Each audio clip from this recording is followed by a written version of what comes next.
El Pacte Nacional d'Infraestructures defineix els pilars en què s'ha de basar la Catalunya del futur.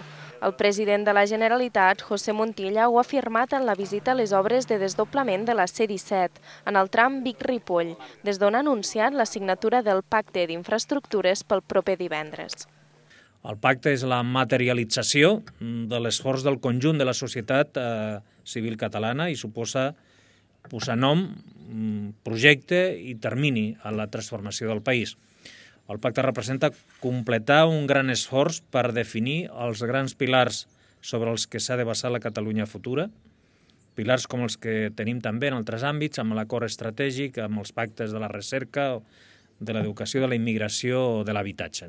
En aquest sentit, el cap de l'executiu ha lamentat que no s'hagi pogut arribar al consens i ha remarcat que la voluntat d'acord és sincera. El pacte d'infraestructures suposa una inversió de 100.000 milions d'euros i és una resposta a les reivindicacions històriques del país amb obres com l'aeroport d'Alguaire, l'Eix Bicolot o el túnel de Bracons.